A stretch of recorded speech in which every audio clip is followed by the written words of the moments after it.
I saw a post this week from someone who'd heard that if you've ever been arrested, you can't qualify for DACA. Well, that's wrong, and I'd like to clarify exactly when criminal convictions do or do not disqualify you for DACA. My name is Seth, I'm an immigration attorney, and today we're going to be talking about three categories of criminal convictions: felonies, misdemeanors, and what are called significant misdemeanors. Disclaimer: these are words that have very long established legal definitions, and they're interpreted a little bit differently in the DACA context. Significant misdemeanors you really don't hear about anywhere else. So don't take this information and assume that it applies the same way even in any other immigration case. We're just talking about the DACA context today. For purposes of DACA, felonies, quite simply, any conviction for which a judge can sentence you to more than 1 year in prison. You don't have to be sentenced to 1 year in prison, but a judge could do that. That is an automatic disqualification if you're convicted. Number two, misdemeanors. For DACA, we're talking about charges to which a judge can't sentence you to more than a year in prison, but they could sentence you to at least 5 days in jail. Those offenses are capped at 3. So if you have at any point 3 misdemeanor convictions, you're disqualified for DACA automatically.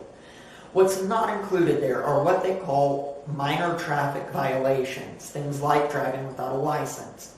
So for example, in my state of Georgia, if you have a charge for driving without a license or a conviction for driving without a license, you can be jailed for that. You can do jail time, but it still doesn't count as a significant as a misdemeanor for DACA purposes.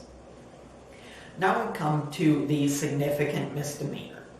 For DACA purposes, that is something where the maximum sentence is under a year, but you are sentenced to serve at least 90 days in jail. Though that is a significant misdemeanor.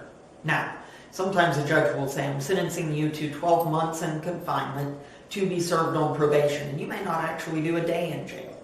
That doesn't count. That's a suspended sentence, which for DACA purposes doesn't disqualify you.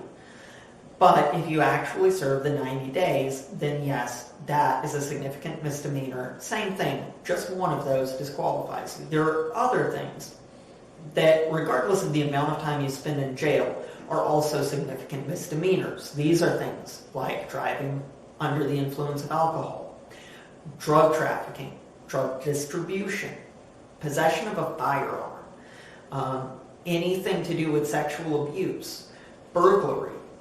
These offenses, doesn't matter how much time you spend in jail. If you're convicted, you're disqualified for DACA. Now, taking all of that into account, the other thing I want to mention is that DACA is technically a discretionary benefit.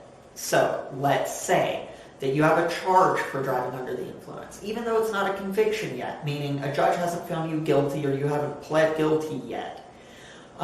You'll sometimes see decisions where USCIS says, we don't think you qualify as a matter of discretion, even though the case isn't closed. It's not always so simple. Please, if you have questions about your DACA case, give me a call, 678-400-0202, or find me online, hansardlegal.com or contactoconinmigracion.com.